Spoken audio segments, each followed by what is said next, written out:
sky. Well, you cry out and you don't know why. Come on now, let your feet fly.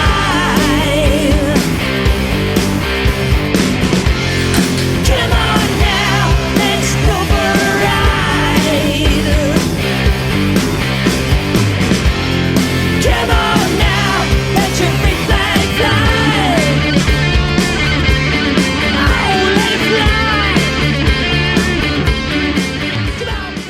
Hey, Joey Izzy, Dakota Jones with Ash Wednesday, and Mr. Budd Marr's here, folks. Hello. All right, let's get down to it and find out, talk about Budd, about all the music that you've done all these years. I mean, I've known you for a real long time, and I remember the Sweeney Todd days. Ash and I were just talking about I think the first time I saw you guys, I saw you in North Vancouver at the roller rink. Stardust roller rink playing a show. I remember that show. There was a bunch of Stardust. There was one in Surrey, I know. That's right. And one in Richmond too. One in Richmond. We played them all, but I can't remember where they were. I remember the one in Richmond was on King George, I think. Yes. I can't remember. I mean, in Surrey. Surrey, yeah. Yeah. Yeah, there used to be. I think there was 3 of them, wasn't there? 3 or 4. Yeah, I think so. Yeah. Yeah, and I remember seeing you one in the North Van one, and that was the first time I saw Sweeney Todd. Those 3 places in everybody's high school. We talked about that too. we talked about the lunch hours and the school dances, because there was a high school circuit. Remember that? Well, we played in the gyms and stuff. Yeah. Every time I meet somebody new, oh, you played at my high school. So yeah, I played at everybody's high school. Because we had Barry Samuels was our manager, and Bruce Allen was the booking agent. Yeah, no, he was the other guy that booked all the other bands. And right. Barry Samuels didn't have all the clubs that Bruce had. That's right. This is around the time he hooked up with Feldman, I guess. Yes. Way back in the 70s. Yes. And before he was managing, when he was just about to start managing BTO. That's right. And before Brian Adams and all that stuff. Yeah. So, yeah, he was just a booking agent for bars. Yeah. And, which was fine. And Barry didn't have the bars, so we played in high schools. Yes. We played at Oil Can Harry's twice, I think. And, because I ran into, I started working with Joni Bai, who's a great singer with the R&B All-Stars, and she says, I played with you once, way back at Oil Cans. I went, really? I said, wow. I didn't even remember there being a warm-up act or anything, but Oil Cans was great. It's a big room. Yes. And that was, and she says, yeah, we opened up for you. She says, that's weird, because we were like a glam band. You were probably doing R&B and stuff. Yeah, I was looking at some of those pictures. You guys looked awesome, man. No, it was cool. It looked cool. That band stood out. I gotta give you, the songs were cool. They kind of reminded me, if I was to relate anything, I know I hate how people relate it, but I relate you guys to a lot like the David Bowie kind of, sound, that kind of British invasion sort of sound. I didn't even consider kind of glam rock. It was just part of that kind of culture. When I joined the band, the year before, I was in there was 2 bass players before me. There was I didn't know that. Brian McDonald. Oh yes. Rest in peace. Passed away. Really nice guy. But he I think both him and Don Snell were the original drummer and bass player. They both developed physical sort of difficulties with their legs and fingers and stuff, and they moved on. But when I joined the band, Drummond Everly Smith was in the band after Brian. He was in there for I think 6 months, and then I came along and I got the gig because I could sing. Right. I know for a fact because I was 19 and my bass playing was adequate. But their songs weren't really difficult. No. It was just straight ahead rock and roll basically. Yeah. And but I sang Paul McCartney's version of Kansas City, Hey Hey Hey. Oh yeah, that's a great version. And just belted it out just like McCartney did. Yeah. And they went, okay, because they needed a vocalist, right? Right. Nick was singing, but the other guys in the band didn't really sing. Yeah, I So remember he needed that. somebody to sing harmonies. So I got the gig because of that. And when you were playing high schools, was that after Roxy Roller was out? Like, were you guys, did you guys hit it big and then you were in the high schools? Before and after, because after Roxy Roller came out, we got Bryan Adams. And I remember doing a couple of high schools like Windermere, Tech, you did Tech, I was there. Tech. I remember doing Tech with Bryan Adams. Yes, I saw that one. Yeah, like noon hour, lunch hour shows. That's right. Yeah, in the You would have auditorium. been, all you guys would have been high school age yourselves. Well, if you were 19, you'd have just been out of high school. I was the youngest until Brian joined the band, and he was 17. That's right. So at that time, I was 21. So I was like, Oh, you're a little I had been in the band for a few years, and then we did the first album, and then Roxy Roller came out, and so yeah, he did a few schools with us and stuff. But when I joined the band, I wasn't wearing makeup. Like they were doing the makeup. Yes, they before. did. Oh. That's what I was the glam thing, and they were kind of like, Yeah, very glad. well, okay, what are you like trying to be Alice Cooper or? Oh, we were just looking at the hats and it looked cool to me, man. All Yeah, the they white had- suits. And, Yeah, we big got shoes. all white suits, and the pictures Yeah, that were cool. taken for the first album were all taken out of Oil Can Harry's, I believe, with all our new white suits, which got mangled almost immediately Yeah, of course. because they're white, and they were polyester. And I had these knicker pants, they only came down to my Yeah, I knees, remember those. and they're really baggy, and they were like a serious polyester, and they were like I had a plate on the back of my bass, right, where for the control access, and there's little Phillips screws, Yeah. just Oh, yeah. this big mangly like thing on my leg. Fortunately, it was always covered when I was playing, but yeah, those pants weren't. Some costume place made them for us. It was, I forget, downtown, this crazy guy who really liked doing the inseam measurements over those and guys. over Right. and over and over. That's interesting. Comfy. Yeah, so Brian came in, Nick left at some point, right? And then Yeah. him and the guitar, the rumor was that him and the guitar player went to LA. Is that true? Yeah, that's not a rumor. We played at the P&E Garden just after Oh, yeah, that's our right. first album came out. I think we were backing up. We did 2 shows there, and I don't know which one it was. We backed up Dr. Hook when they were just hitting with just starting to become popular with it. Just put out That big cover hit. of the Rolling Stone. Yeah, covered Rolling Stone. And song. also around the same time we backed up Jay Giles, Ooh, who were great. Yeah, I love Original Jay Giles, yeah. band doing their earlier stuff. yeah. And I love the Garden. It's great. The Guards, you know what? I was talking, funny you say that. We were talking the other day. They don't use the Guards anymore for concerts. Mhm. And like they use the Forum, right? P still puts shows on, all kinds of acts, but the Forum's not that great. Mhm. Gardens had the best sound. I've seen so many bands in the Gardens when I was young, right? And they had not a bad seat in the house. Kind of round, and it was like a wrestling.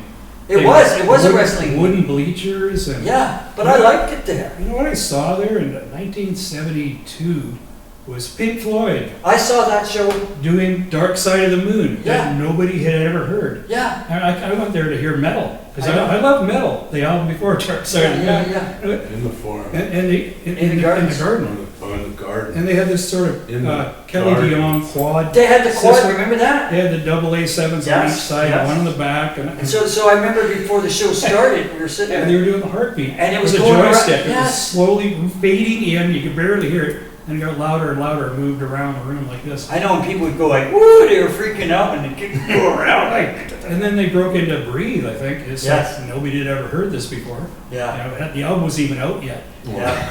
And it's like, It I was, came here to hear metal, but this sounds pretty cool. Yeah. Whatever, I know it's Not all bad. right. you know what, I like your echoes. it was a great show. It was a great show. Yeah. I mean, I that's the only time I saw Pink Floyd. I never went and seen them at any other venue, but the Gardens was like, yeah. I'm just thinking about the first time hearing Dark Side of the Moon is you're sitting in the room and they're playing Dark Side of the Moon. Yeah. Yeah. That's insane. Most of it, man. I don't think they did the whole album. but They did did, no. a big chunk of it. Big chunk of it, They yeah. weren't finished writing it. I don't think they were. Yeah. I just remember I just remember you remember the girls at the end dancing naked? I don't. Everybody tells me that. Like, Don't you remember there that? was nudity.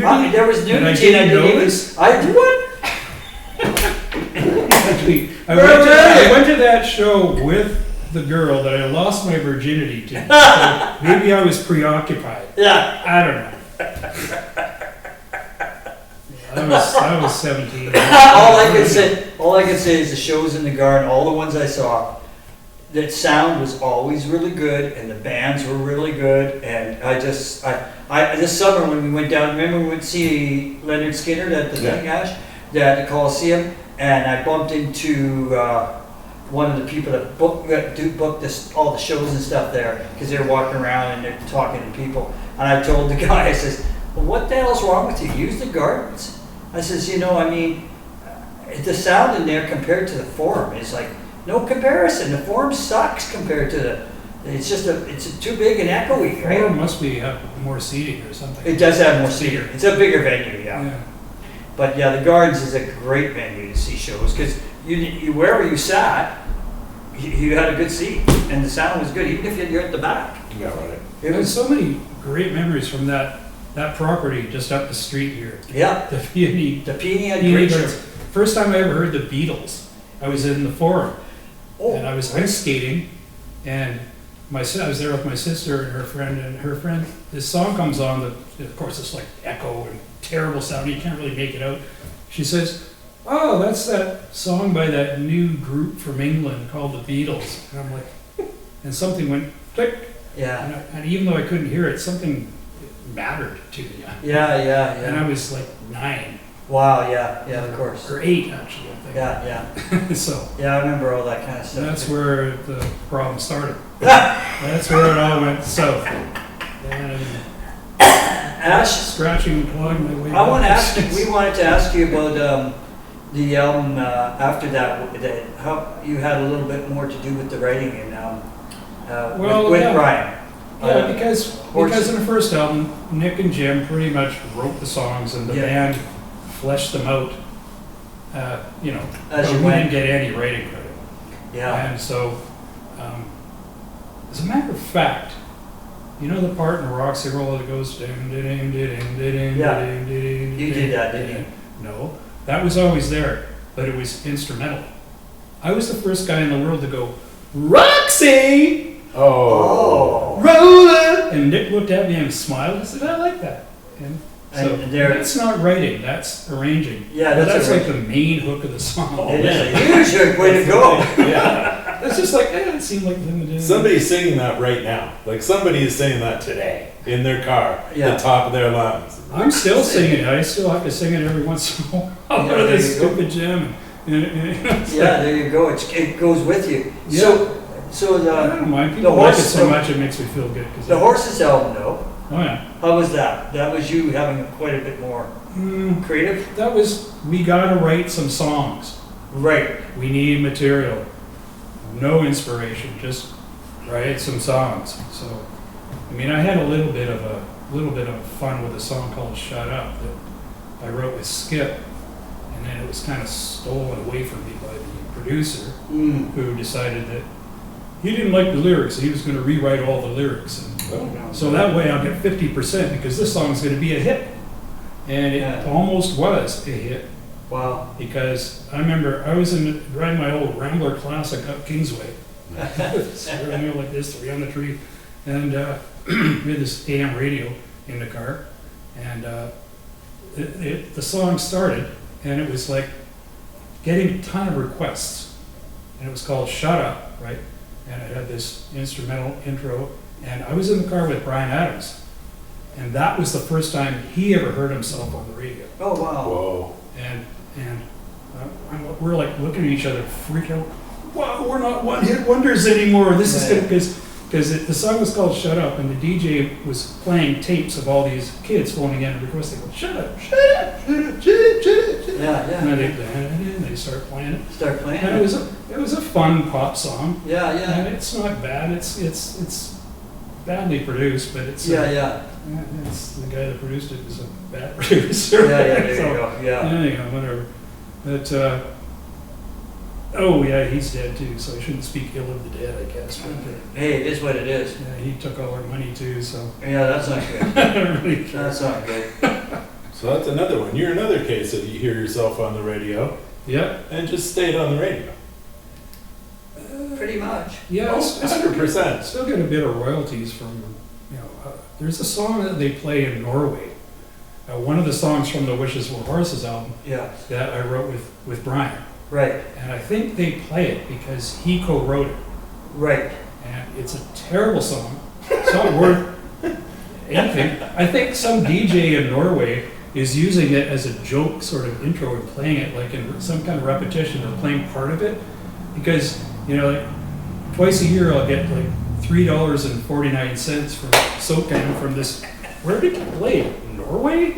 I've never even been to Norway. I'd love to go sometime. Yeah, now I you like the do. Finnish people and the Danish people. Yeah, Norway's got to be good too. yeah, there you go.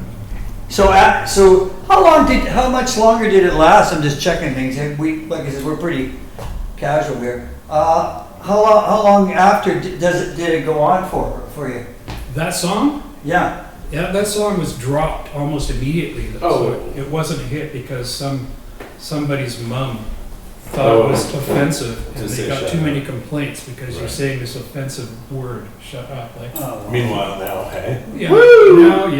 yeah. Nowadays, that don't even count. Well, since then, there's been 4 or 5 other songs called "Shut Up." Yeah. Some of them have been hits and stuff, but "Shut Up and Kiss Me" is one. But So, it's country. so after Sweeney Todd, I remember you were in a band that I really liked. It was Elio. You guys were in Joe Clark 5. The Joe Clark 5, Wow. yes. Yeah. I love that band. I just So played with much. Ivan last week. What's that?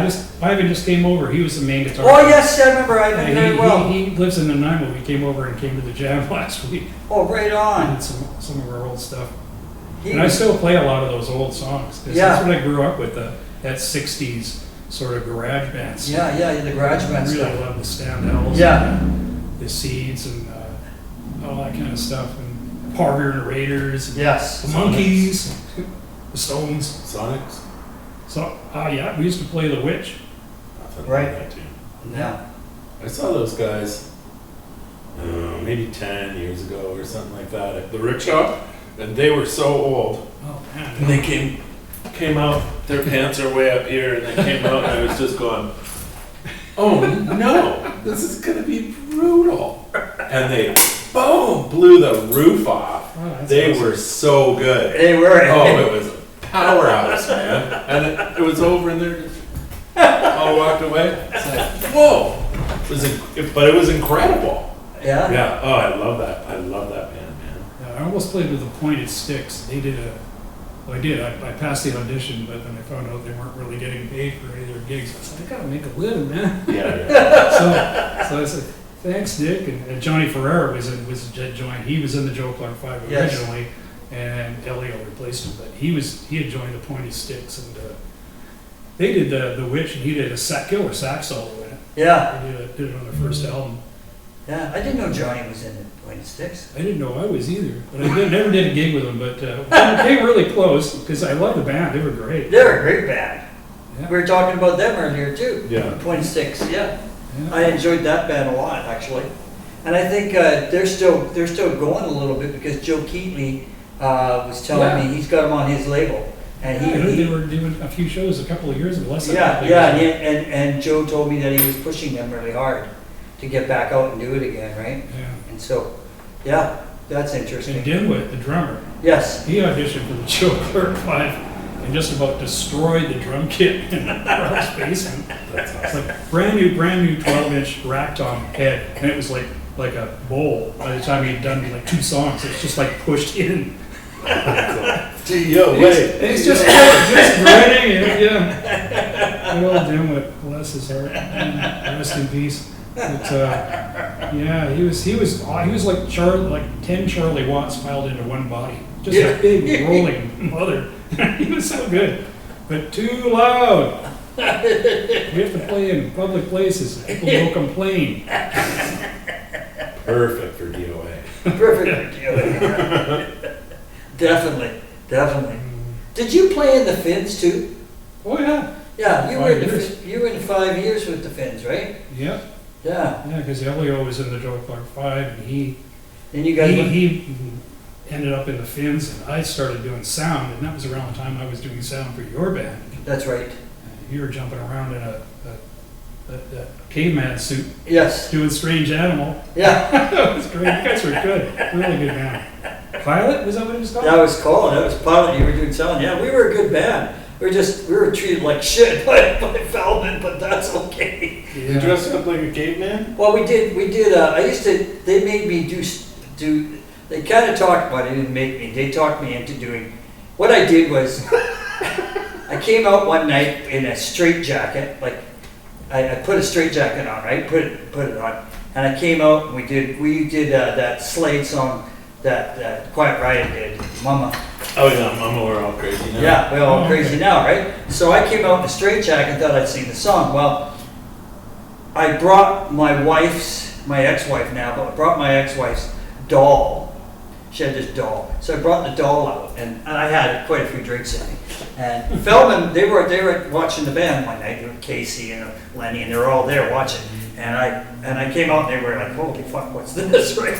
I came out, and I took, so in between, like, we brought the music down, and it's just, steady rocking. And I turned around, and I said, oh, this little piggy went to the market and pulled the leg off.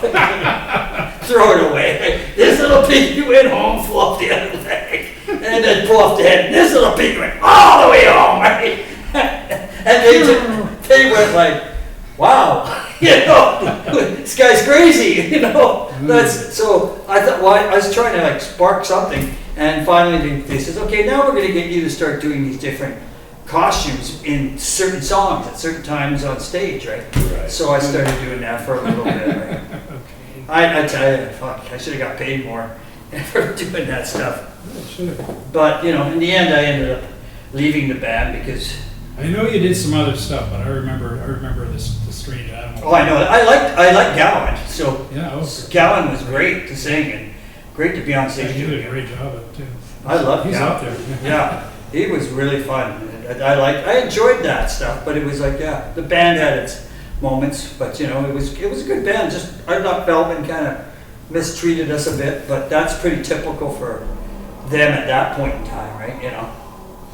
And then It was Grant Laidley, right? yeah, we played the Embassy once, and I remember we played more than once, which would be the old Red Mill Circus, right? So we played the Embassy like 2 or 3 times downtown, and packed on Friday and Saturday nights, just jammed. So we did well, and then all of a sudden we go in a third time, and they lowered our pay quite a bit, and they said, "Oh, the bar's having problems, right?" And so and I says, "Well, I remember telling Casey Boyle, if you're watching, probably not, or Lenny, I said to him, I said, do you know what? I said, I'm really pissed. And they said, why? I said, well, we go in there and we get like 3,800, 3,800 for the 3 nights, right? I said, and now we're down to 25 for 3 nights. Wow. And he goes, well, the bar's having problems. I says, but that's not my problem. You should be put us in there after we've been getting 3,800. Now you're putting us in there for 25. I says, I don't want to do this, right? And he goes, well, you're booked. You're going in and doing it, right? So I didn't say nothing on Thursday night. Friday afternoon, I phoned up Feldman. And I says, all right, I want 3,000 for the band, not 25, 3. He says, oh, well, what's the rest of the guys say? They're not saying anything. They'll take the 25, but I want 3. And he goes, well, we can't get you that. I says, guess I'm not showing up tonight to sing, eh? And he goes, what? He says, you're not going. I says, yeah, I'm not going in tonight and sing. I've got all my stuff at home. I said, I'm not going tonight. I told the band they can fucking take over. Well, they're going to fire you. I said, that's fine. You can fire me. I says, this is bullshit. I says, you're next thing you know, I'll be playing somewhere else and the pay's dropping. Yeah. I don't know what you're doing, but trying to wreck the band or what you're doing. But I said at the end of it all, so Grant, he did what he had to do, and they ended up paying us the 3, And I got fired, of course, on Saturday night, right? Hmm. You know, I knew that was him. And the rest, some of the guys in the band, I won't name them, they were standing right beside me. They were going like, you know, thanks, right? And I said, but, you know, they told us we won't be working if you stay in the band. I said, that's okay. I expected that. I said, I'll find another band. And Feldman goes, you'll never ever work in this Yeah, town. he did the same thing to me. It's like, Yeah. I got fired from your band I know. for my bad history. Yeah, I remember that, which was bullshit. It's like, oh well.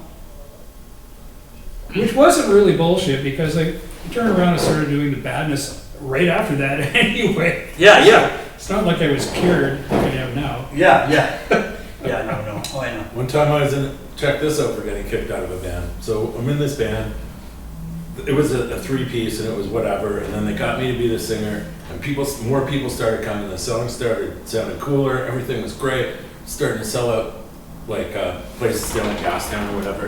And one day I show up at rehearsal and it's a girl and these two guys. I won't say the name of the band and you wouldn't know it even if I did. And they walk up and the girl's standing like this, like all akimbo like this, with the two guys behind her. Ash, this isn't working out. I was like, what are you talking about? Like more people are coming now than ever. People love it. And she said, this is the best. She said, well, we all went to Emily Carr for screen printing. No, it's not supposed to be. And I said, yeah, you did. Yeah, okay. And that was the end of that. Interesting. Yeah, I should probably go back to school. How about the Maybe I should. Yeah, maybe. Screen printing for the three of us. Yeah, there you go. I've got time. What happened? So in the Finns, going back to the Finns. Now, you guys did a lot of opening up for a lot of big bands, right? In the Commodore, especially, right? They were going for quite a while before I joined, but when I played with them, we opened for Johnny Winter. That was a great one. That Yeah. was a real good one because Johnny was late getting across the border, and he didn't get a sound check. And we got all the sound check. Oh wow. And Drew says, you know, if Johnny doesn't make it, can you guys do the whole night? I'll make it worth your while. Yeah. I said, yeah, absolutely. Yeah. And But Johnny did Johnny show up. showed up in time, Yeah. pissed. I had brought all the liners from all my, I had about this many when Johnny Winter CDs. I know. I love And I Johnny. brought all the little paper bits from it, and I was like, eh. And this is when the Commodore had all those stupid little rooms in the back. That's right. Remember that? Whitewashed. And it's like I knocked on the door, he opens the door, just slam! It's like, fuck off! Wow. Yeah. Wow. Yeah, I've been drinking too much. Well, he wasn't happy. He got searched at the border and, you know, Yeah. couldn't get across, and they finally let him. Yeah. But yeah, that was still great. Yeah. And he was loud too. Oh my God. Yeah, Johnny was really loud. I heard that show. Yeah, I heard that was a good show. I remember Elio telling me about that show, right? That it was really loud. Yeah, Elio was fabulous at that show. We did Gimme Shelter, Yeah. and he did that black chick. Yeah, high stuff he did. War of Children. Yeah, it's like just like the same key. And it's Wow. like- and everybody's like, holy crap. Yeah. Yeah, we had a good time. That was a good show. And I then- liked the Commodore. Commodore was a great place to gig, right? Yeah, it Especially was. when Drew was there, right? It was great Yeah. when Drew was there.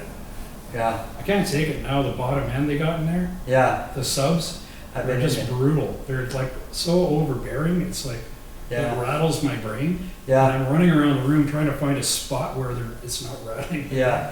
Like I saw Christo and Kingfish there a while back. Oh, wow. That was okay.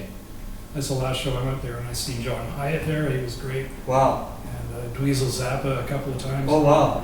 But if you go see, like I saw 5440, and the bottom end is just like, it's just obliterating everything. I Yeah. don't understand why.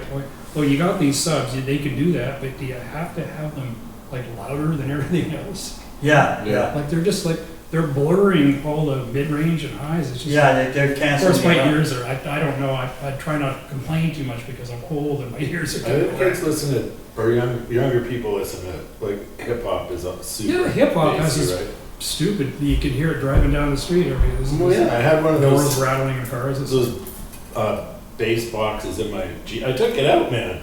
So can I get a mid-range box? Yeah. Yeah. Can I hear some music, please, and not just subsonic rumbling? Yeah, dude. where the music is. Your heart's kind of skipping a beat every now and then. It actually makes me feel not well. You know, like, Yeah, now you're talking it about. feels like my brain is actually moving around. Yeah, it probably is. Bonnie, I went and saw 5440 in Whistler this summer. They were great. I heard they were still doing. They're great. Man. Yeah, they're great. We had a riot. I love the records, but I can't go to see them live. My wife goes to see them all the time. It's like, I'm not going this time. Because even outside of Rocky Point a couple of years ago, in Canada, I think 2 years ago, the bottom end, outside still, it's like, what's going on here? Oh, yeah. I'm glaring at the sound man. I'm giving the sound man this. Yeah. What the fuck is wrong with you? Yeah. What are you doing to the band? I don't know. Yeah, interesting. So the Finns, that was pretty interesting. And then like Joe Clark 5 to the Finns. And then what did you do after that? Have you been? After that, I joined the Finns. Kind of turned into the Cheese Dogs, and that kind of fizzled. The Cheese Dogs was the same band as the Finns, except for one guy, Yeah. and it was a keyboard. We had That's a an keyboard. awesome name. I know, I love the cheese dog. Great t-shirts. We had like these t-shirts with this dachshund lying in a bun with mustard being squirted on him, and he was just wagging his tail and smiling. Cheese Dogs love cheese. They do love cheese. They do. That's wild. That's great. And then I got hooked up with the Legends of Rock and Roll, which was Elvis, Orbis, and Holly tribute. Oh, cool. Les Vogt was promoting it across the country, and they started off in Edmonton, and we ended up in the Maritimes and all around Ontario, and it was a really good tribute. It's like Elvis. I don't know, I was never an Elvis fan, but I like Roy Orbison, Buddy Holly. But, Yeah. But Elvis is okay. But we had a fabulous Elvis, really good Elvis. He did the good Elvis. Yeah, the good Elvis, the Early rockabilly stuff. Yeah, Yeah. he did that perfectly. And we had a great Roy Orbison, Larry Branson, and a great Buddy Holly, and a good band, Clayton Hill from Trooper, Hugh McGregor, Andy Smythe from March Hare, and Donna. I'm not sure what her last name is now. It's in Barracuda. Oh, I know who you're talking about. Donna, Yeah. yeah. Yeah, I know who you're talking about. Yeah. I used to say Danny. She used to be Donna Gagnon. That's what I knew. That's right. Yeah. But, Mike Gagnon, he split. He's gone. But she's with Murray McVeigh now. So Yeah. I don't think her last name's McVeigh. But yeah, she's great. She was in Barracuda, and Barracuda was what's his name from Stonebolt, right? Ray. Ray Roper. And Kevin Swing played in that too, didn't he, for a while? Maybe. Yeah, I think Kevin did too for a bit. I think they've been changing drummers and bass, but I think Doug Grant is playing drums with them right now. And, Oh, okay. I just recently, was it last year? I saw Hart at the Coliseum when we saw it. oh, yeah. It was really good. She was in a wheelchair because she had fallen and broken her hip. Oh, really? But she sang really good. Yeah, she's really nice. She came to the Oil Cans when we released our first Sweeney Todd album and congratulated us on the stage. And Yeah, I she's- didn't even know her. She's like, they came out to say congratulations. Like, this is just before Dreamboat Annie came out. Yes. They were working on it. And Yeah, came out a little bit later. yeah. I remember. I don't know, and everybody's went, well, your album's like 100 times better than ours. I met her. We opened up for them when they were just coming back onto the scene, and I opened up for them in LA at the Hard Rock in Los Angeles. Oh, And I got to meet Ann and Nancy in the green room, and we were talking away, and I told them about. I remember seeing them at Oil Can Harry's. I remember seeing them at my high school dance. Talk about that. They played at a couple of high school dances. yeah, they were hooked up with Barry too. Yeah. And we were talking about all that stuff and all the times we saw them playing. And she said I really love Vancouver, and I told her I was in Showbiz Kids and in my first band and with Brian Rask and them. And I said that was my first band. She goes, I remember you guys, and we were talking away. Yeah, she was really nice person, and her and her sister were really nice. And that's when what's his name came in. I think I'll tell this quick story where we went down and go down the West Coast to a tour, and our guitar player at the time, Troy, left his guitars at home here in Vancouver. And we're playing our first gig in Tacoma on the tour, and we open up the truck, and he goes, I don't got my guitars. I left them in Vancouver. Because he just had moved, broke up with his girlfriend, moved into a new place, and put him somewhere with all his stuff, right? And didn't see it.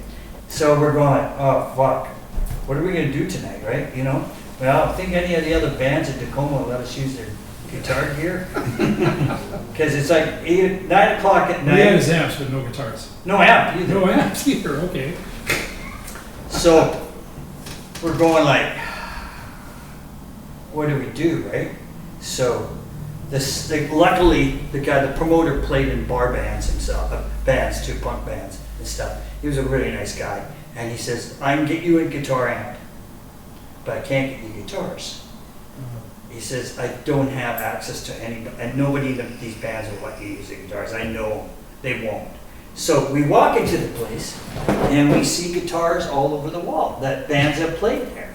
Right. So right away, we go, hey, can we take down a couple of these and see if they work? And he says, he goes, Levon was his name, Levon goes, let me call the owner and double check.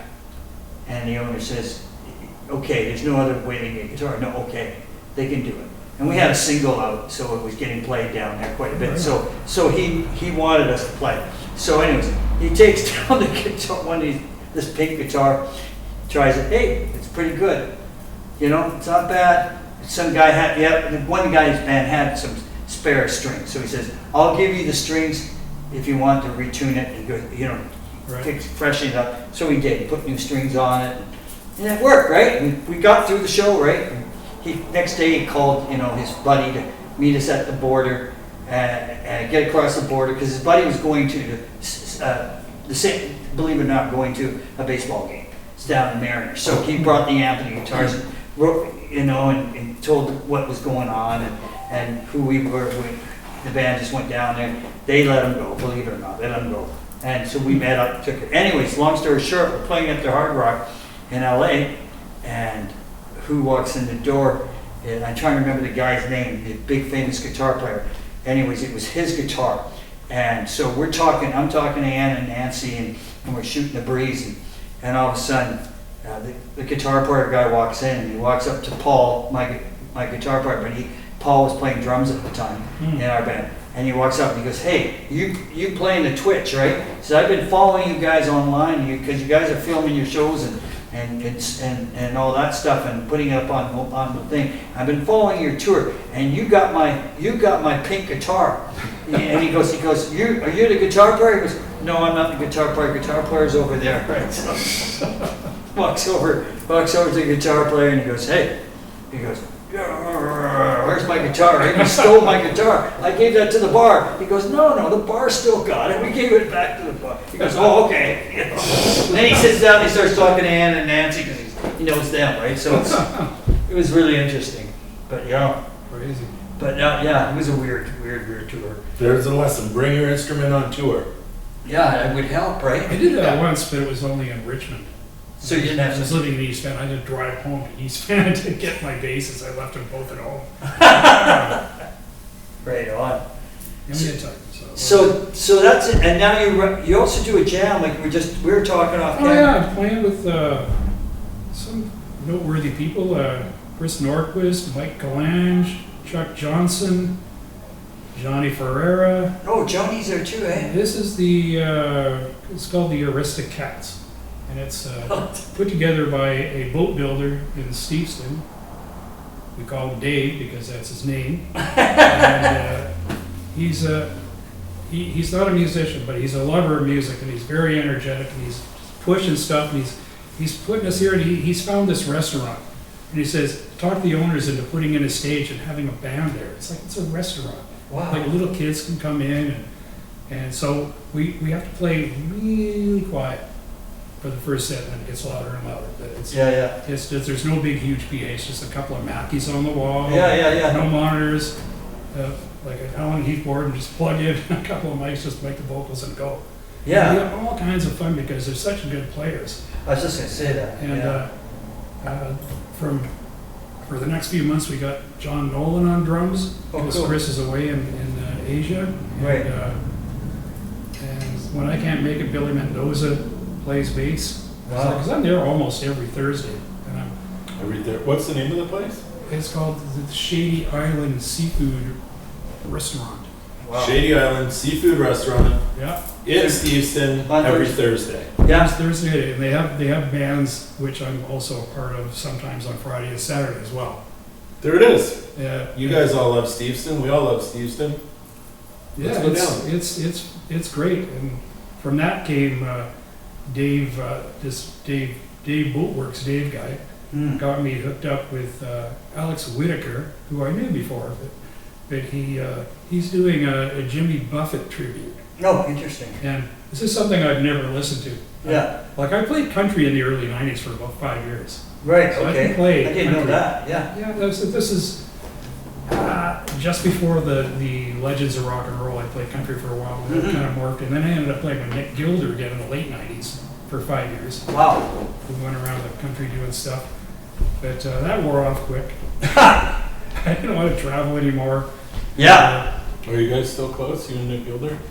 He called me up a while ago. He wanted me to do a couple of shows, and because his bass player couldn't do it, or he double booked himself or something. And it's like, I'm too busy, man. Yeah. And I don't. It's been like since the late '90s since I played his songs. Yeah. I remember Roxy Roller and Hot Child in the City, but I don't remember any of the other ones. Well, you know what? Well, I'd have to learn all these songs, and I was in the middle of learning all these Jimmy Buffett songs because we just played the Blue Frog a couple of weeks ago. Oh, okay. And it went great. We sold out 4 shows, Wow. and yeah, it's a great place to fine tune yourself because you do the same set 4 times in a row. Right. You really like. We had a lot of I got rehearsal space in my house. My wife, my lovely wife, allows me to have this giant space downstairs. It's all carpeted and draped. Oh, that's nice. Yeah. Joanne, my sweetie, she's love of my life, and she's just there she is. She just loves guitars, and she's always trying to get me. Here's a list of theaters you guys can play at. She puts all these theaters together, sends them off down like I'm just like, wow, thanks, you know. So That's great. we're looking for places. It's kind of hard because we don't have a promoter, we don't have a manager, and it's like trying to do this all ourselves. There's a lot of It's extra work. It's a 9-piece band with Yeah. Tim Porter, amazing guitar player. Yeah. Doug Lashinsky, amazing drummer. Bernard Fernandez, steel drums. We've got a steel drum player. Wow. And Catherine St. Germain Yes. and Joni Bai, backup vocals. Oh, really? And, Wow. And Wow. yeah. So it's a good act. Oh yeah, it was very good. Yeah. Wow. It's called Volcano. So look it up and you'll see. We just put a video. They filmed at Yeah. at the Blue Frog, and you can see the video they made. It's like a EPK kind of thing. Yeah. Yeah. Very cool. But yeah, that's. That's a good little thing going on. Yeah, we- Kathy so St. Germain, I haven't once it heard gets of her for a rolling, long time. Like playing in theaters, like on the island Yes. and around, because there's hundreds of theaters all over the place. Yeah. Soft seat theaters. Well, last time I was talking to Darby Mills, and Darby wants to do more of that too. She Mhm. wants to play the soft. She wants to play those theaters and go in that general direction, right? She said Yeah. She goes, that's where the fun is, right? Yeah, Yeah, I think so too. it's a lot of twists and turns, a lot of technicalities and stuff you got to deal with. You know, Mhm. it's usually union stuff, and there's like. A theater costs a lot of money to rent. This is what promoters do. We're not promoters. Yeah. I don't have any idea. Like, I Yeah, used to call booking agents, and that's as close as I ever got to being a promoter. yeah, I don't really do that kind of stuff. I do sound and I sing and I play bass. And that's it. I don't like the other end of the business so much. No, it's a lot to it. You're pretty deep in that too, aren't you, Joe? I do a lot of that with my bands. Yeah, I do. Because we have a label and stuff, but and we have I'm not a manager quote, but we have a guy who acts like a manager for us in LA. He's a friend of ours, and I can ask him questions, and he gives me free advice. I know Because he can charge for that stuff as far as like call citations go, but he's known us for so long that he lets that go. So a lot of stuff we do ourselves because these people, middle people, will charge you for their services, right? Mhm. And so with me, I've been doing it for so long, and they just, if I need advice, it's really simple. I talk to them, right? And they give me the advice for free, right? As long as I don't hassle the shit out of them. Mhm. And they expect when they say something, you know, if I talk to somebody like Jay, for instance, if I talk to Jay, when I talk to Jay, you know, Jay expects me to follow through with something if I ask him. He'll say, you know, okay, do this, do that, you know, so what do you think about this, you know, and I'll phone him or leave a message and he'll get back to me and he'll tell me, he'll say, yeah, blah, blah, blah, blah, blah, blah, right? You know, and it's like you said, it's a lot of work, because you know, we're cutting the middleman out, so I've got like 1, 2, 3, maybe 4 people in my band, sort of. Ken Ma, a friend of ours, Ken will help us out. And then I got Patty, my guitar player, Patty. Patty will do a lot of work with me. Like, you know, we research and do stuff together. And then I get Harvey or Paul, my other guy in the band, and we will do the bookings and the following through. So, Oh, you play with Harvey McCormick? yeah. Ah, right on. Yeah, so Harvey and I will do a lot of it. So and Paul and Patty, so and Ken, so we all team up, and you know, and we all get things done together, right? Because one person, you drive you nuts. You couldn't do it all yourself. That's right. I did Soundview once at the Fairview, I think, when I was. Yes, yeah, in the early days, A yeah, couple of years yeah, before the pandemic. Yeah. Just before the pandemic. yes, that's right. We were, I think that was Saints and Sinners. That's one of the bands. Yeah. Mhm. Was it the pandemic that ruined that ended the Fairview as well? Yep. Yeah, Absolutely. absolutely. Right. Closed down and never opened again. Yeah, Brutal, eh? yeah. It was cheaper to close it than reopen it groundly. Great. I loved it in there, man. Oh, that was a great venue. I've So had some fun people there. talking about that the other day. Some Yeah, people say, so fun I there. miss that venue a lot, right? And So many venues, though. and actually, I talked to a waitress a waitress. We went and saw the Unknown Soldiers, the Doors guys, on Saturday night. Harvey and Hi, Pete. yeah, hi Pete, and he's watching. Pete watched all the time. So Harvey and I watched. They were great, by the way. And we went down there and watched them, Paul and Harvey and I, and bumped into a couple waitresses that used to work at Fairview, and they're working at a couple of different little bars now. But they were saying like, yeah, we missed the bar. They said we miss it a lot. Vancouver doesn't have that kind of blues bar anymore, right? You know. Yeah. Well, I worked at the Yale for a couple of years. Yeah, I remember that too. Late '90s, and then that's when I got into the Nick Gilder thing, and then country was before that. It's getting kind of blurry to me. Yeah. I looked through these tributes, and oh yeah, and like I played in an AC/DC tribute for like 12 years. Yeah. I remember that too. Thunderstruck. Yeah. I remember Thunderstruck. We did Yeah. our last gig at the Blue Frog a couple of years ago. Yeah. Sold out 5 shows. And nothing. No interest. Yeah, of course. It's like nobody wants an AC/DC tribute. I know there's millions of them because anybody can play AC/DC. And everyone Can they- loves AC/DC. Can they do it right? Can they? Yes. Well, Can they do it well? Thunderstruck was a really good band. It was really It good. had its shitty phases, but when it was good, it was really good. Yeah. You know, and it's too bad, but I couldn't do it anymore because my have a sleepy hand problem, like to go Yeah, that's hard. which you tend to do in AC/DC songs.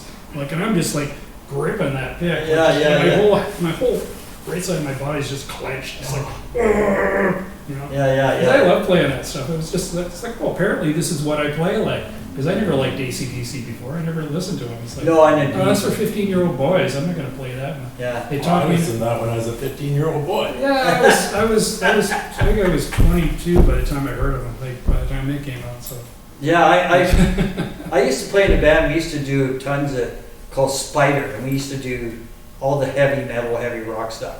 And we did 15 AC/DC songs. And I started I probably know them all. Monday night, I was fine. Tuesday night, I was good. Wednesday night, starting to fade. Thursday night, yeah, I'm wavering. Saturday night, I had no voice left. Sunday, I couldn't talk. Yeah, right. And finally, I went and I had to stop talking on Sundays. At the doctor, I went to the doctor and said, "You gonna sing that shit?" Sundays you're not going to talk at all. And then it was getting any better, and he finally said to me, he says, can you ask the band to like cut some of that out? So I went to the band and says, either somebody else takes over some of those songs, or we drop at least 5. Down to 10. Yeah, I got down to 10. You doing the Bond stuff or the? All the Bond stuff, yeah. Well, that's easier. Yeah, it's easier to sing, but I did Shot Down in Flames and, all that sort of Yeah, stuff, I couldn't right? do any of them. It killed me. I did the same thing to my voice in the early 80s in the Joe Clark 5. When that first started, I was singing like 90% Yeah. of all the lead vocals, and I was imitating Jim Morrison, Yeah. Janis Joplin, Yeah. Paul McCartney, John Lennon. I was bending my voice to sound like all these different people. And did not a bang-on impersonation, but I was pretty good Yeah. at making the songs sound like the songs. Yeah. And that lasted about a year and a half. We were doing like 6 nights a week, and I was like, there were a giant No, I remember when you did. polyp on one. Yeah, he had a polyp, yeah. And I had to get they You had just to get invented surgery. laser surgery. They thought they'd practice on me, so they hacked this thing off and left a big hole, and there's a big shredded, like both my vocal cords are just like. Yeah, I remember that. So now I remember I don't have the range I used I to. remember have, you couldn't talk for very well. Yeah, I couldn't talk at all. And I remember that, and then I remember it came back, and then when it came back, you had a deeper voice. Yeah, It was like, I couldn't really sing at all. It's gotten better over the last few Yeah. years. But Yeah, you do I sound didn't even better. try for a couple of years. 'Cause Yeah, I remember I can't that. sing anymore. I can't do it. yeah. Now I have more character. You do. More soul. That's it. Yeah, that's More what feel. That's what it is. Yeah, more feel. Yeah.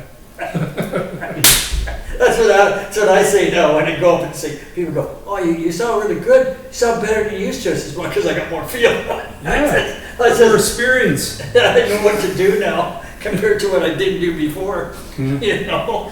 I said, sure, why not? Yeah, I have more fun now. But yeah, that's great. I mean, you've been, like I says, you've been playing for a long time. You've been a part of the scene for a long time. I've been trying to avoid it. Terrible job, man. People keep calling me back. Yeah, when you mentioned that Nick Gilder, I went and watched Nick at the P&E about, was it not this summer, the summer before. Oh, yeah. He played outdoor. It was a really good show in the sense that he was talking more in the sound, more in the doing of the songwriting. Which Oh, I that's found, it was really good. I stayed and watched it, and he would be talking about how this song was written, how he felt about, the different songs that he co-wrote with and stuff. And he would talk about how it all came out to be, right? Yeah, it was interesting. It was really good. It was like kind of like a retrospect of all the stuff he did. And I didn't realize, at the end of that show, I went like, fuck, he did a lot when you get down to it. Like, he did a lot of writing. Mhm. And put out a lot of decent songs, really. Yeah, there's we did a whole bunch that I can't remember at all now Mhm. because I just haven't heard them since Yeah. the late 90s. But Yeah, they were good songs. Yeah. I remember one called Footsteps. I don't know if he still does that. Something like that. yeah, A good feel to it. yeah. We It had a was, great band. Like the last year that I played with Nick, it was Skip Prest on guitar, oh wow. Rick Fedek on drums. Oh, was Rick playing? Yeah. Yeah, like what a one of the best bands I was ever in. That's right. I remember when Rick played in the band. That's right. Skip did. Lee Warden, G. Lee Warden, Yes. was also on keys and guitar and Yes. vocals, and me and Nick, and I'm like, what am I doing with these monsters of rock? Yeah, yeah. To me, it's just like these guys are like, Yeah. Rick up was. there. Rick's a great drummer. Yeah, Yeah. yeah. He's a really good. You would like him, Ash. Rick's another guy I could bring on the show. He's. Yeah, I played with Rick and Skip for a while too. Yeah. Either Rick or Tommy was Yeah. quite different. Yeah, both different drummers. Yeah. Yeah. Both great guys. Yeah. Oh, they're great guys. I mean, when we had Tommy on, Tommy's great. Awesome, dude. Tommy, it's because of Tommy that I met my wife. Oh, really? Yeah, he worked at Canadian Blood Service. That's right. That's right. driving a van. Yeah. My wife is a nurse, Joanne, and she was the lead nurse at the blood donor clinic. So she got to know Tommy, and she's kind of likes to have fun. And Tommy Yeah. likes to have fun, and Tommy says, "Hey, my band's playing at Donegal's or someplace. Yeah. This weekend. Why don't you come out and dance around?" And so a bunch of the people from the blood donor Clink went out. clinic, the people that run the clinic, all went out, they'd all dance around, and so every time we played with Tommy, she would come out with her friends from the From the work. Blood CBS, and I started noticing her Yeah. after a couple of times, and then suddenly we got married. It's like this 2013, and then in 2016 we were Wow. married. Lived with her like within Wow. 6 months. Want to move into my house? Yes. I was living over here at Capitol Hill in a condo. Nice condo, but it was a condo. It's like she's got a great big house. It's like sure. Yeah, let's move into Somewhere to that. put my PA, you know. Yeah, yeah. You got an empty garage. Yeah, you can leave all your stuff Typical here. position, right? Leave all your stuff here. You know? Yeah, okay. Like, no, I'm not typical because I did have a car and a place to live. Yeah. Yeah, Ding, true, ding, ding, true, ding, ding, true ding. enough, Yeah. true enough, bud, true enough. But then when I met Joanne, I had a better car and a better place to live. And You upgraded. and better food. Yes. Good eating. Good eating, too. That's great. That's great. Wow, yeah, I like Tommy. I've known Tommy and I go back a long way because Tommy's dad, who was a chief of police in Vancouver, Yeah. I Tommy- played at their house once. Tommy, dad used to hang around with my mom because they went to high school together. Hmm. So my mom, because Tommy knew that my grandpa was one of the top detectives in Vancouver for a long time. So so that's the connection there. And I told Tommy one day, I says, well, you know how that worked? And he says, oh, I says, my mom and your dad were good friends, and so the two families knew each other and they hung around together and stuff. And he goes, oh, okay, now I get the connection, right? So then, you know, he told his dad, and his dad goes, oh yeah, I know, yeah. And his dad's great. His dad's a really nice guy. Yeah. We He's played- 95. He was on the Yeah, I news think it hour was yesterday. Really? In their 50th wedding anniversary or something. We played Yeah. in their backyard Yeah. in a tiny little gazebo that we barely fit in. Yeah. But we did it. Yeah, I And know. my wife was there, Joanne, and I didn't even know that she was there. Yeah. This was before I knew her. Oh, wow. That's interesting. Yeah. Oh, wow. And they live in Burnaby, too. Yeah. Tommy lives up in Burnaby, doesn't he? Yeah. Yeah. I know his parents were, I remember it's down near Oldham and Yes. Lougheed somewhere. Yeah, In yeah. that area. Yeah. He Yeah. said he hangs around the NBI. He goes there once in a while, yeah. I do sound for the Golden Archies, so I'm there quite a bit. Oh, so you're with Rod Nolan. Yeah, actually I play in a band with Rod Nolan as well. Which one? Another band. Oh, okay. Scots and Soda, which is Frank Soda. Yes. Frank Soda. Soda in the Imps. Yes. And I've been playing with him for about 10 years. Okay. In this band, we don't play much. We don't really Yeah. pursue it. And Wes Laurie on drums. He's Right. Great. And Rod Nolan said, can I play with you guys? Sure. Yeah. Because we were a three-piece. Yeah. So Rod joined up with it. Now it's way better because we got, better vocals. And Yeah. and we play maybe 2 or 3 times a year. Yes. We do special. We just did a private gig at the Steelworkers Hall. Oh, cool. It was in Langley. And it was great. Nice big hall. Yeah. People were all eating and Having a hanging good around. time. And Donnie Underhill joined us. And Oh, Donnie, because he lives out that way, yeah. well, they wanted names. They wanted Ted Okus from Doug and the Slugs, Yeah. and Ted didn't want to do it. So Donnie wanted. So Donnie did his set in the middle. He Oh, just, right on. brought his bass, plugged it in my amp. Yeah, cool. We did a set, Donnie did a set, and we did a short set, and went home, made a crap load of money. Yeah. But they paid really well. Well, they do. Yeah. Union gigs pay really well. Yeah. They tend to pay very well. I used to. Yeah, Frank's neighbor, I think, has something to do with this union. That's how it worked. So Yeah. Frank's neighbor is like sort of starstruck with Frank and Yeah. Ray Roper and me and Yeah. everybody has any notoriety at all. Yeah. Really cool. So I didn't know you did sound for the Golden Archies because Yeah, when I Joey can. Olivero plays bass, right? Yeah, Joey. No, they're plays a bass. great band, and I was doing sound for them all the time Yeah. until this last year, but I've been playing all the time. Yeah. So So now you I'm playing now more than I ever have in my whole life. Yeah, isn't that funny? Except for when it was 6 nights a week, but it's like, because that would have been the most. You're doing Yeah. bars were all 6 nights a week. Yes.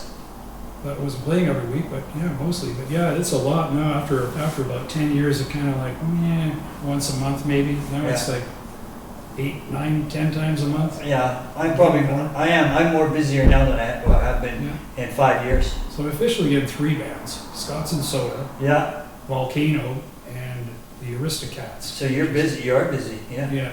3 bands is a lot. You're only in 2 bands, Joe. I'm only in 2.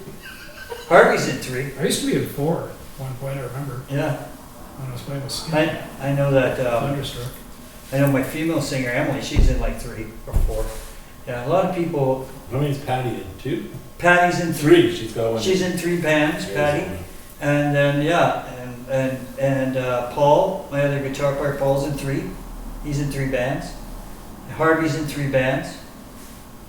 Scott, my drummer, he's in 3 bands. Like everybody's in Everybody I know is in more, except for Frank Soda. He's the only one that's only in 1 band. There you go. He's the only guy. But if Max Webster calls him, he goes and. Oh, he plays with Max Webster. He filled in when, I don't think they're doing it anymore, I think Terry's not well, but he'd go back to Toronto and he'd do his old circuit with whoever he could scrape up. He'd Frank Soda or he'd play with members of Max Webster and they Wow. he'd do Kim Mitchell's parts and. Yeah. Yeah, That's so cool. right, yeah, he spent a lot of time, he's from Toronto, basically. Yeah. He was actually from Kitimat, Right. but he moved to Toronto. I think Kevin. Most of his career was out there. I think Kevin Swain was doing some producing some songs for Mr. For Thor, He's right? in love with Thor, and Frank plays with Thor too. That's what it So is. that's another band of Frank's. I'm lying. So Yeah. So we know we sussed that Frank one is out. in 2 bands. Okay. Yeah, At least Thor too. or Yeah. 3 or 4. I don't know. I gotta get Thor in here. We got. That'd be cool. Yeah. Give him to blow up a water bottle. Yeah. Don't think. I wonder if he can I still don't do it. think he does that You anymore. got a phone book? Yeah. Yeah. What a beast. Or the metal. Yeah. I don't know if he can do that stuff anymore. We'd have to ask him. I know. You know what we do is just bring in a rubber one. When he was in, he used to jam at Faceplant. When we jammed at Faceplant, we were always trying to get him to blow up water bottles. Yeah, did you? No, he would never do it. Yeah. He did it at the Cobalt. That was a long time ago. Yeah. I wonder if he could still do it. Well, that's pretty intense, man. That is very intense. Oh yeah. You'd have to have quite a bit of lung power to blow that up. Give me a break. Yeah, I don't know if a Cobalt's hot water bottle worthy. it is now. It's very nice in there now. It is. Oh yeah, they've done quite a number on it. Yeah. I was in there a long time ago. I know a hellhole back then. Late 80s, and it was. No, it's I think a it had down- a dirt floor. Oh yeah, it was really bad. That Mostly fell- dirt floor. The dirt fell from the pipes upstairs. Oh yeah. No, they did a remodel and it's really it's like the Astoria. Oh, Like yeah. when this September we played the Astoria, and we walked in. Paul and I go and book it. We walked in, and before we walked in, we're going, oh, this is if it is like it still is. Like I don't know. Do we want to do the gig right? So we walk in, and the guys have done like It's wicked in there. unreal job. And we walk in the door and we look and we go like, holy shit. So talk to the manager guy, I guess, / owner, and one of them, Ellie, he's a really nice guy. Ellie, you're a nice guy. And Ellie I said, wow, you guys put lots of money into this. He goes, yeah, we put, so Friday, Saturday nights, they get promoters to come in and basically do shows, right? And then DJ stuff? everything, everything on their side, DJs, bands, whatever. There's probably a ton of young bands that I've never seen. and Yeah, never will. yeah, and then they get some older bands Like that, Grumpy Old Man. yeah, Go see young bands. yeah, no, I very rarely do that. But anyways, he's got stuff going on in there. And he's starting to now he's trying to build up his weekdays, right? Because it's a tough nut to do, but he's working on. He's got comedy, I think, on Monday nights. That's what you're saying. Yeah, and then he might be doing a jam there I don't too. think I've ever been in the Astoria. I've been in the Waldorf. Yeah, Waldorf, I I've been think. in the Waldorf Astoria, but I've never been in the Waldorf's pretty Astoria. nice. Yeah, the Waldorf, I think, is still the same. It's pretty nice. Is it nice Wasn't that inside? bad when I was there last time. Yeah, was it okay? Yeah, I think I was playing there, but I'm not sure. yeah. We used to play upstairs, like in front of those. Oh, in the glass Tiki windows. Lounge? But now downstairs, that huge room. It's really not huge, I guess. But Well, the maybe pub used to be really Downstairs huge. Maybe it's was twice heavy, as big, heavy like- metal, hard rock. it's twice as big as the barber shop or something like that. I remember the thing used to be really big. It's really cool The though. pub used to be really huge. One thing I remember about the Waldorf is when I was a kid, when the Peony Parade used to go up Yeah. Hastings. He would, excuse me, he would stop at the final stop was the parking lot at the Waldorf.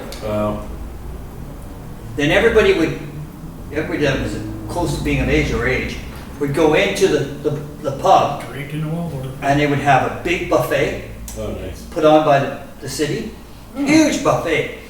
And people would walk in and start sitting down eating and drinking after the parade. So we went down there one time, a bunch of us guys from the East End, the kids, right? We went in there, snuck in, got in, walked in the door, and we just started laughing. There's clowns sitting there drinking and eating. You got dancing, the girls doing the flipping the things, they're drinking, they're eating. It was just like a mirage of people that and I wish I had a video camera or, I took pictures because when you seen it, it was just like, this is hilarious, right? It was really funny to watch. It was really funny to watch. Yeah, I missed that. That was a great event. Yeah, every year they would just plow in there. That was a place where the floats would all go. Everybody parked in and go in. Yeah. Well, Bud, it's been great talking to you. Yeah, nice to meet you. Nice to meet you too, Ash. Thanks, man. Nice shop you got here. Thanks, dude. Come and get a haircut. I should. Or you can come and get a haircut too, Yeah. if you want. It's been great. I've known you for a long time, and you're a great musician, and I have a lot of respect for you too.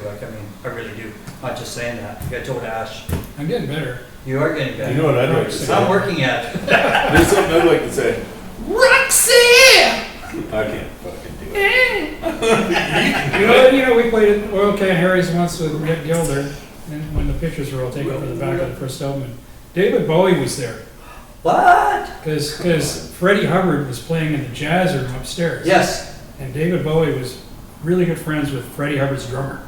Okay. So he popped in to see him, and he was down in the big room, and he saw the band, and allegedly, I don't know who, but somebody asked him what he thought of the band. Yeah. And he says, well, the band's pretty good, but the singer's kind of a poofter, isn't he? David Bowie calls you a poofter, man. I'm calling Nick Gilder a That's what I'm saying. Yeah. Poor Nick. Well, we used to get all the time when we were like playing in Surrey and stuff, and we'd be like wearing our, fancy Oh, clothes. I know. And there'd be like these guys in the front row, and their girlfriends are all looking at us, and they're just like, fade. Yeah. Right. Yeah. No, we're not. I know. They'd be waiting for We're not Teenager and the We're Rocking. not gay. They're waiting for the Teenager and the Rocking Rebels to show up. Remember I that? played in that band too. Did you play in that Yeah, band? for a little Did you while. play with Tiny? No, I played at the very end when they were gonna. Peter Dean wanted to stop it. It was like the 1980, Yes. beginning of 1980. I joined. He wanted to end it, and they had a whole bunch of contracts they had to fulfill. And Harry Kalinsky was the bass player for some reason. I don't know why he didn't want to do it or anything. They got me. And, Yeah. And Robbie Gray from Sweetie Todd, who was our Yes. last keyboard player. Yeah. We both joined up with Teen Angel. We didn't even slick our hair back or anything. It was nothing. We just played all the old songs. It was Yeah. really not like the old Teen Angel. No. It was Yeah, just, it was just like going through the motions. Have you ever seen that one? That's where the Joe Clark 5 came from. Yeah. It grew out of the end of Teen Angel. Wow. So, well, okay, Teen Angel's done. I guess we'll do all 60s stuff now. Right. And so, and the drummer, and Ron Cahill, and me, yeah, just the drummer and one of the singers from the Teen Angel band. We formed the Joe Clark 5 originally, and then I didn't last. It ended up being a different drummer and Sax Johnny and Ivan. And so, Wow. Because Teenager and Rocking Rebels. What a funny band. They had Tiny, this big guy. yeah, And Tiny, what did he do? He had a big bowl of apple juice with cocktail wieners in it, and he'd be like, Yeah. he's drinking piss and poop. Yeah. And then you had this I don't girl. remember They had the girl. anything. They had the girl. She was pretty weird looking. No offense, but she wore this little. It was a '50s act, right? Yeah, right. Poodle skirt or something. One of those poo-foo ones, right? Yeah. The dressy ones. And it was really weird. They were good. They were really good playing. They played all the '50s stuff, right? They had some good players. Yeah, they had some good players. They played some good songs. Yeah. And they were a good band, and I see why people liked them. They were great. They're really good for their time. That was another band, yeah, they were good too. Yeah, wow. All these bands and all these people, I remember all of them now. Well, Bud, thank you very much. Thanks for having me, Joe. Thanks. Good to see you again. See you again. Double whammy. Again and again. Thanks to all of you. Thank you. Bye-bye. See you later.